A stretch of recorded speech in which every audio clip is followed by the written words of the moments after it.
Thank you, Stacy.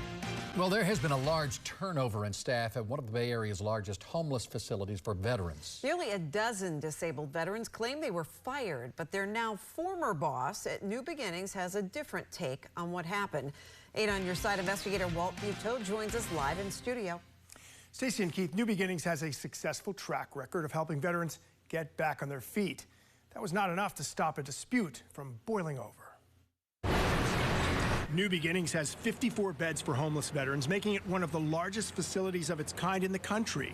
And according to Army combat veteran Andy Reyes, who's the shelter's now former program director, about 8 out of the 10 veterans who lived here were considered successful discharges when they left. Successful discharge from our program would be either we found permanent housing for them, or they actually, self-resolved and maybe even purchasing a house. They were, giving us a lot of kudos and a lot of praise. New Beginnings CEO Tom Atchison also praised the program in an interview with us about 3 years ago. I care about the veterans. I want to help them. I don't want them on the street. Pastor Tom would not go on camera for this story, but we did talk on the phone, and he denied anything is wrong here. He tells me 2 employees were terminated for trying to take over the program. Reyes claims the number fired is much higher. In total, there were 11 veterans, disabled veterans, that were fired. When Pastor Tom says it's only 2, what's your response to that? Well, no, there's no way it's 2. Reyes also denies anyone was trying to take over New Beginnings. No, we were just trying to basically come up with a plan for the veterans program to run more efficiently and with better funding. Former staff members say one financial problem involved basic services, including water and electricity. When I would come to work, there was no lights. How often did that happen? In my 4 years, I would say about 6 times.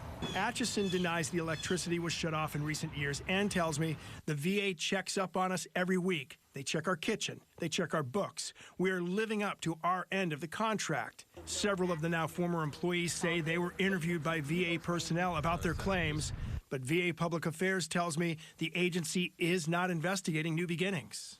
A VA Public Affairs officer say there is no investigation. What's your reaction? A little confused, because what was told to me is different than what it was told to you.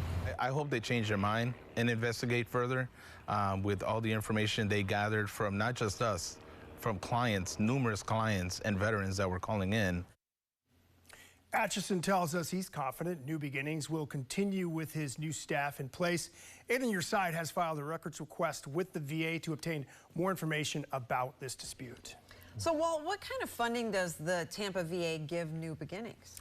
Yeah, so the VA pays per resident, and staff members tell us that adds up to about $70,000 a month. Recently, Atchison tells us New Beginnings has only 2 open beds right now. All right. Thank you, Walt. And if you have a problem that needs solving and you want something to be investigated, you might want to call Walt. That's the number right there on your screen, 1-800-338-0808.